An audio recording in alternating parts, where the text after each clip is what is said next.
સ્વામી તારા રૂપે આજ શ્રીજી મળ્યા, પ્રમુખ સ્વામીના રૂપે આજ શ્રીજી મળ્યા. કે સેવા કરે ને જ્ઞાન શીખે. આપણે એકલી સેવામાં સમજ્યા છીએ તો સેવામાં ગડબડ થાય છે. જ્ઞાન અંદર ભરે ને એટલે સેવામાં ગડબડ થાય. પણ આખું સંપ્રદાય સેવા સંપ્રદાય છે. શ્રીજી મહારાજે સેવા કરી. કોની? સેવકરામની. એટલો આદર જબરજસ્ત છે ને, એના તો આખું PhD થવાય, આખું પુસ્તક લખાય એ એક જ સેવકરામની સેવા ઉપર. એટલું બધું અંદર સમજવાનું, બધું અંદર આવી જાય છે, કંઈ બાકી જ નથી. સેવા અંગે જે કંઈ સમજવાનું કરો ને બધું અંદર આવી જાય છે. બોલો. પછી ગુણાતીતાન સ્વામી આપણે કહ્યું ચોક વારે એ મહંત ભગતજી મહારાજ ગુણાતીતાન સ્વામીના વચન ઉપર કુરબાન. સ્વામીની જીભ ભરીને ભગતજીનો દેહ વર્યો. શાસ્ત્રીમાં તો નાના હતા તપેલા અંદર ઘૂસી જાય. સેવક નાના, સેવા મોટી, તપેલાની અંદર. યોગી આ વગામાં તો 40 વર્ષ નખ કાપ્યા જ નથી.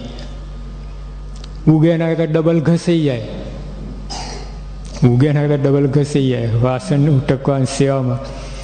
અને પ્રમુખ સ્વામી ક્યારે સેવા કરી? એક જ પ્રસંગ કહો એકદમ.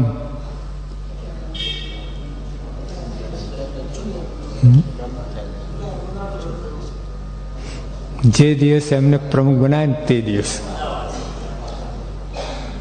હા, કોઈને સંકલ્પ ના થાય, વિચારે ના આવે.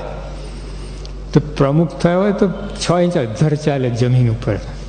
આમ અમે પાદરા ગામમાં અમે સભા હતી જાહેરમાં, અને કોઈ ચૂંટણી જીતીને આવ્યા આપણી સભામાં. એટલે આપણે હાર પરા કર્યા. એમને કહ્યું કે 5 મિનિટ વાત કરો.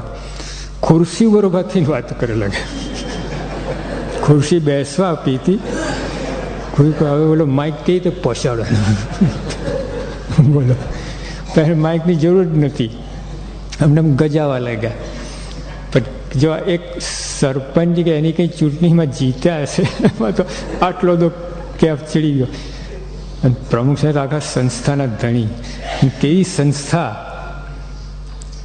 એક એક અહીં હરિભક્તો સંતો કેવા, એના શિરમોળ થવાની વાત છે. ભાજીપાલો ઘેટા બકરાના શિરમોળ નહીં, કેપ્ટન.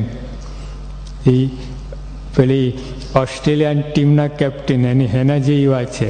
અહીં પેલા ડબલા ડબલી રમતા એના કેપ્ટન જેવી વાત. પણ તો એમને આ વિચાર આવ્યો. હું પ્રમુખ છું વિચાર જ નહીં. કેવું કહેવાય, સેવા જોડી ગયા. હરિભક્તોના એઠાવાસમાં ધોવા લાગ્યા. તો આપણે તો આદર્શ છે, આ સેવા સંપ્રદાય જ છે. પણ આ બધા સેવા એકલી નથી કરી. અંદર જ્ઞાન હતું, જ્ઞાનનો ભાગ. મજૂરે ઉટકે છે વાસણ. કેટલી ચોરી કરે આમાં, કેટલું કામ ચોરી કરે, કેટલું બધું કરતા. તે સેવાની અંદર જ્ઞાન ના આવે તો એ સેવા બરકત ના આવે. તો એટલે સ્વામી કેવું, ગુણાતીતાન સ્વામી, કે સેવા કરે ને જ્ઞાન શીખે વધતા જાય છે. એકલી સેવા નહીં, એકલું જ્ઞાન નહીં. એકલું જ્ઞાન તો એક કામમાં ના આવે. જ્ઞાન તો સાધન છે. ખાલી મોટર હોય શું કામની? ડ્રાઈવરને ચલાવવાનું બધું હોય તો કામમાં આવે ને. ખાલી જ્ઞાન કામમાં ના આવે. લુખ્ખું. યોગી આબા કહેતા જ્ઞાન કથેલ પણ બળેલ ચૂલા, દીવા તરે અંધારું.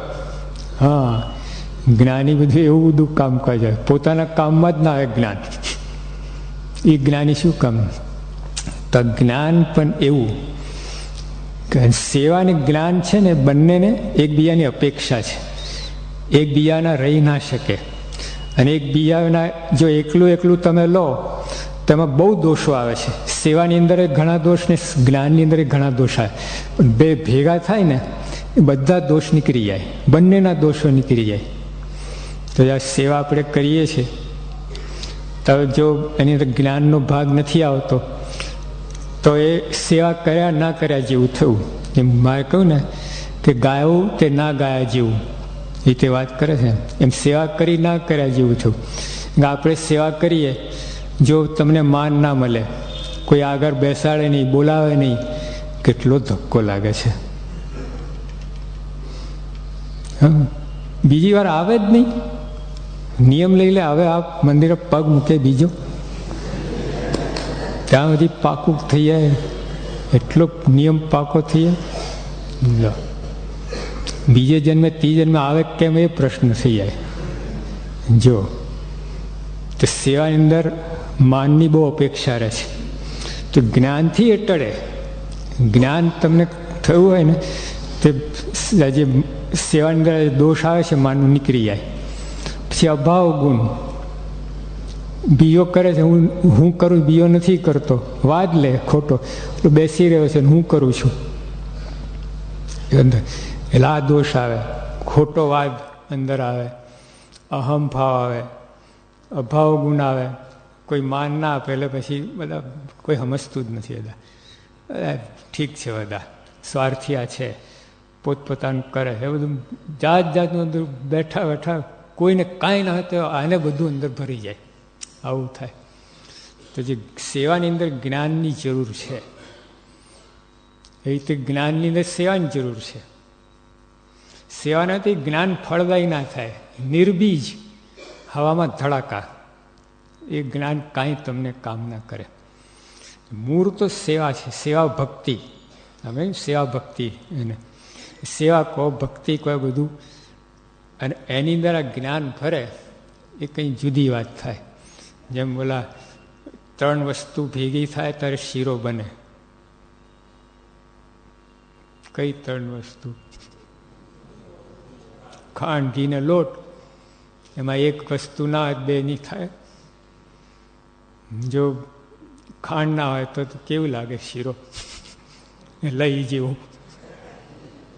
અને ખાંડ અને ઘી ના હોય કેવું લાગે? અને લોટ ને ઘી ને ખાંડ હોય, લોટ ના હોય, તણે જોઈએ.